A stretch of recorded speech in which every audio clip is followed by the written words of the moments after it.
Good morning and welcome to the final day of the NWR Virtual Investor Conference Series 11 for May 2022. I'm Banjo Blake and will be your host for today. We will continue our excellent lineup of healthcare, industrials and technology companies providing presentations over the course of the day. You can view the schedule via nwrconference.webflow.io. Previous replays of presentations on day 1 and 2 are now available via the schedule's website for viewer access. This morning in the first session, we have Calyx joining us. Calyx has developed a patent-protected platform technology that produces new materials and processes, targeting at solving some of the significant global challenges. Today, I'm joined by CEO Phil Hodgson from Calyx, who joined the company in 2013. Thanks for joining me today, Phil, and please take it away. Excellent. Thanks very much. And thanks everyone for your time and attention this morning. Just start to flick through the slides. One of the things that I hit from the top, I guess, of presenting about Calyx is some of the tailwinds that are starting to really blow in behind, I guess, the technology that we've developed. And that's been a dramatic change and shift just within the last 18 to 24 months. Global companies, economies, and even investment funds are now really starting to focus around environment, social and governance investing. I probably don't need to highlight some of these facts and figures to you, but significant amounts of money starting to flow into ESG type investments. The economic parameters, I guess, around that sort of investing are really starting to manifest, especially led by Europe, where the price of emitting a tonne of CO2 has jumped more than tenfold in that sort of 2 to 3 year time period I've talked about. And interestingly enough, Europe is starting to look at introducing a carbon border adjustment mechanism, so effectively a carbon tariff on all imported goods made from steel, aluminium, fertilizer, electricity from 2023. And 2026 is when they intend to have sort of the full implementation of that. So regardless of whether you're part of an EU emissions trading scheme or not, you will actually start to feel the impact of carbon tax and tariff on goods if you want to export to Europe. And many other countries are starting to consider similar mechanisms. The real business imperative, I guess, even for companies in Australia, are decarbonisation.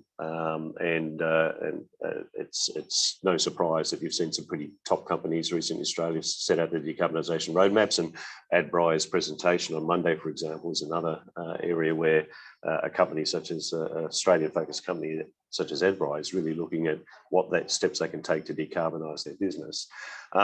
Where does Calyx fit into all of this? Well, we have quite a few different lines of business. I'm not going to talk about them all in detail today. But certainly there's a little revenue producing portion, which is the water business. But the businesses that are starting to really get some attention in the market, we know the CO2 business, where we're helping the cement and lime industries decarbonise. We've got a biotech division there, which is looking at a safer, more environmentally friendly crop protection and marine coatings, etc. We've got an advanced batteries business, which is obviously quite thematic given the rise in electric vehicles and grid energy storage systems. And we've got a business called Sustainable Processing, which is all about using our technology and renewable electrons. It's the ability to renewably power our technology, which is really generating a lot of interest recently. So what is this core technology? It's just a new type of kiln. It's a new way to heat stuff up. Traditional kiln, you put what you heat with how you heat, all in the same vessel.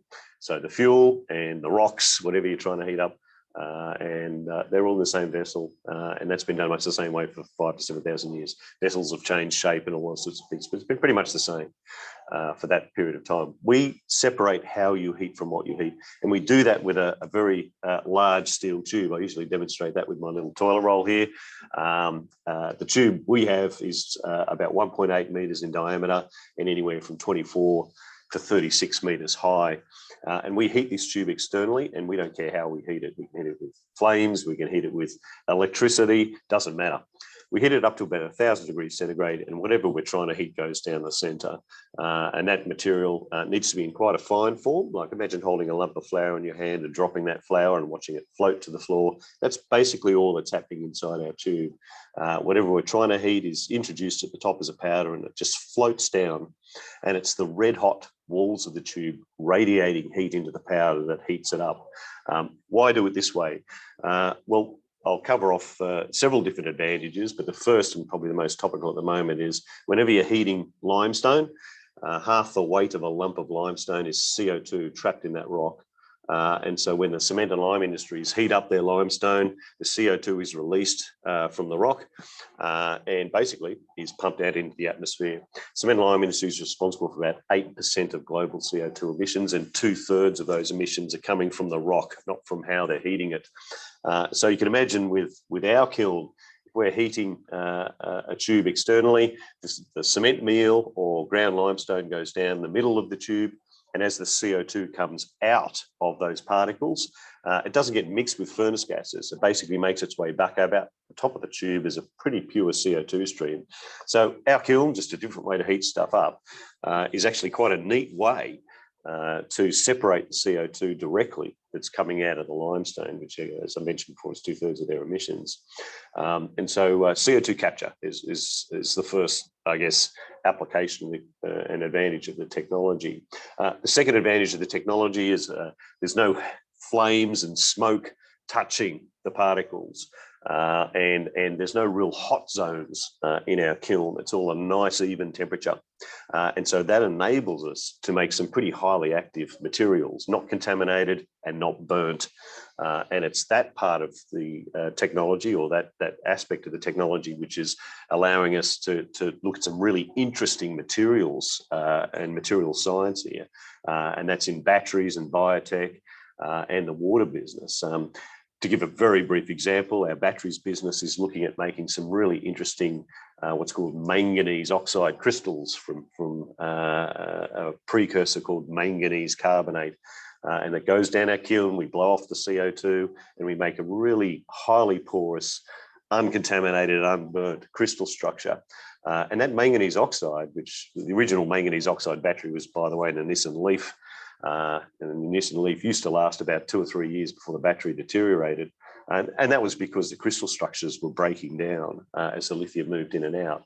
But with a strong porous crystal structure that we can make with our technology, we're looking at making some original, simple, safe, easy chemistry, but with a much, much better crystal. So that's the basis of our battery business. And that's just one example of highly active materials, which is a key aspect of our business and our development. The last aspect is renewable energy ready. As I say, we don't care how we heat. We can heat with flames, we can heat with traditional fossil fuels, but we can also heat with waste materials and biomass. We can heat with renewable electrons. And so when the sun's shining or the wind's blowing, we can have our kiln in operation, and then as electrons get more expensive or the sun stops shining, we just simply turn it off. There's only ever a few kilos of material inside our technology at any one time, easy to turn off and turn on again. And so the electrification of industry, which is a hugely growing trend given decarbonisation, is another aspect that our technology can address. So 3 key advantages of heating stuff up our way. Just a quick application that we're doing in cement and lime, just to delve down that line of business a little more fully. We're working on a technology and a project called Lilac, low emissions intensity lime and cement. And the Lilac technology we're working on with companies such as Heidelberg Cement, Cemex, Tarmac. And in fact, as Adbri was talking about on Monday, we're now working with Adbri on an adaptation of the technology for their lime application here in Australia. So our first project in Australia, but we developed this technology overseas. And I'll talk a bit about the plant we built with Heidelberg and Cemex and these companies in Europe that ran for 2 years. You can see here that the technology is taking limestone, which is calcium carbonate, and cement meal, which is mainly limestone. And as I say, converting that into a final product and capturing the CO2 as a result. A key value inflection for this technology came last year with an investment directly into this business. So not Calyx head company level directly into the Lilac technology level from a company called Carbon Direct. And so Carbon Direct is an impact fund based in the US, and they invested about 15 million euro for 7% equity in this business. So Calyx still retains 93% equity in this. And those funds were brought in to really start to accelerate and build up this particular part of our business. The other important aspect of this investment is that it wasn't just raising funds. It was demonstrating to the market look-through value on this technology, as well as giving an insight into the strategy a company like Calyx is doing to continue to move these technologies through our development chain. This particular business called Lilac will increasingly become autonomous and standalone, but will be joined at the hip technically with them. No matter what equity we hold, we'll still be earning 30% of the royalty income of this business directly into Calyx Limited. And so it's an important insight into our business model ultimately, because a lot of people ask us, how can we do everything that we do? Well, this particular investment was important because it started to set up the strategy for the company in, I won't say spinning out, but certainly getting equity in for these businesses to increasingly become resourced to pursue commercialization. And I won't touch on every single line of business that we're looking at similar sort of structures and setup for, but this was the first in terms of starting to get this strategy underway. So a really important investment for us that happened in September last year. Just in terms of where Lilac is at in its development pathway, on the left of this slide, you see what we built in 2019. We ran it for 2 years. This really piloted the technology. The facility you see there is our technology sitting on a Heidelberg cement plant.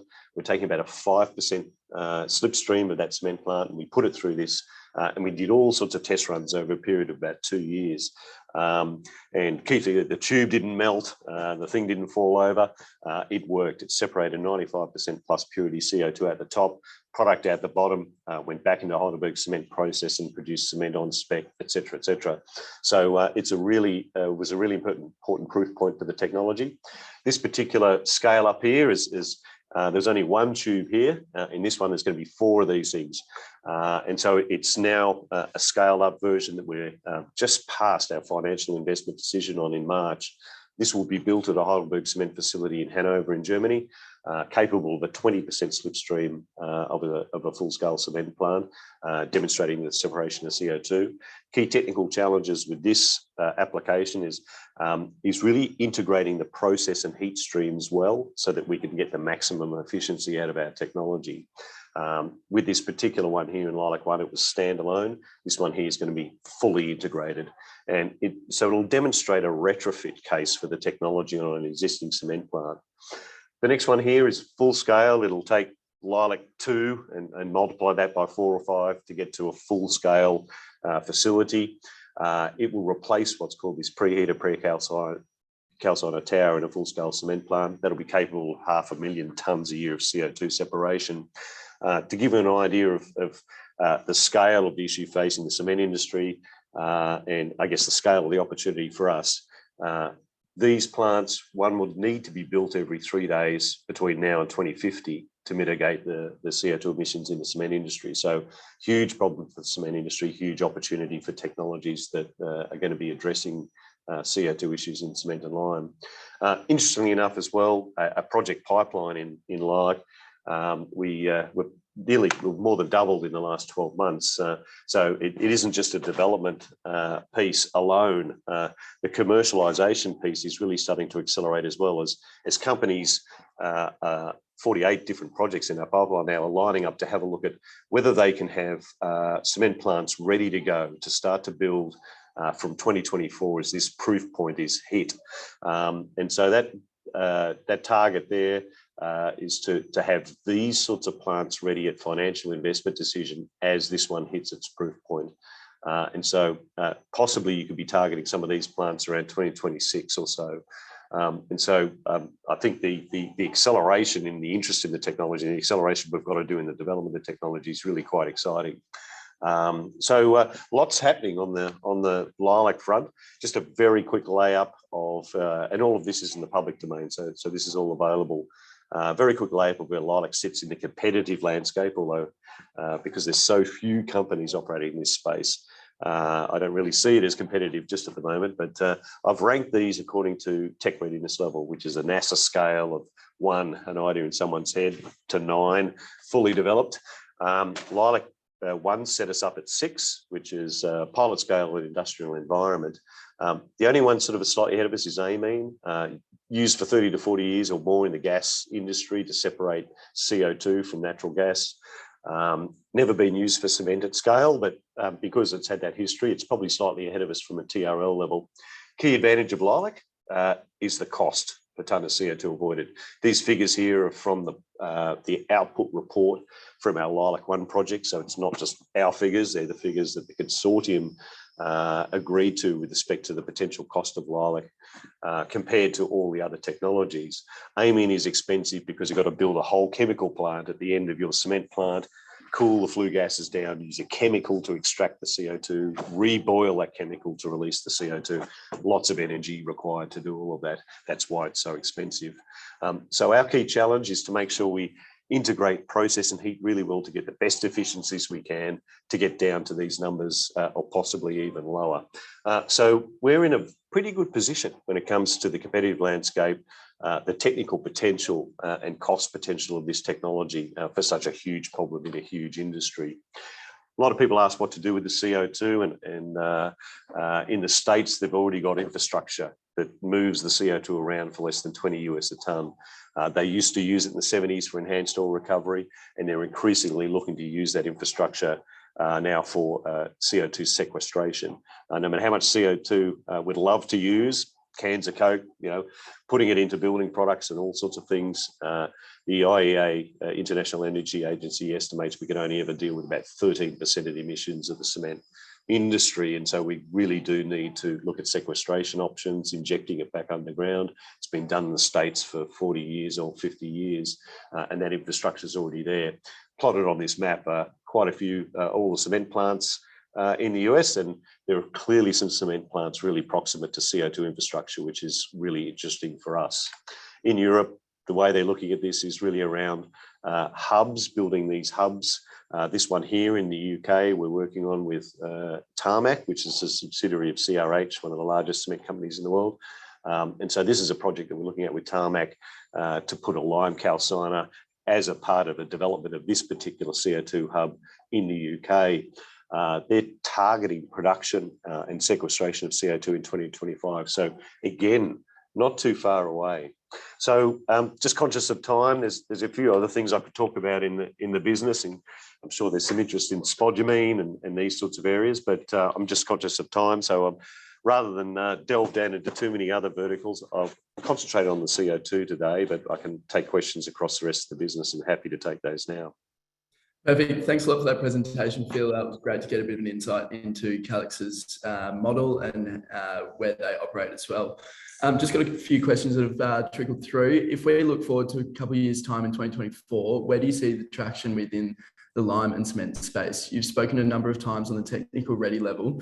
Do you expect to see global uptake outside of the EU and Australia?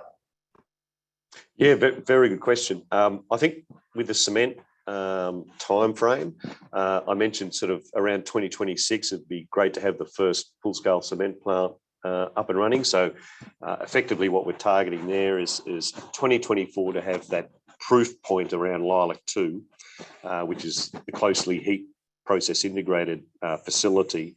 But several of these other projects for cement, we want to have a financial investment decision at that point in time. And we're working on those. There's 48 in the pipeline, as I mentioned before. And so realistically from that point, if they're at FID, then you need to go through the classic sort of detailed design, construction, permitting, and then commissioning, hopefully around that 2026. So cement, I don't think we can compress that time frame too much. With lime, people, just to be clear, lime and cement are use the same basic process and the same basic materials, but produce an entirely different product. Cement is obviously producing a clinker as a building product. Lime produces a very important chemical that's used in all sorts of different areas: water treatment, steel production, aluminium production.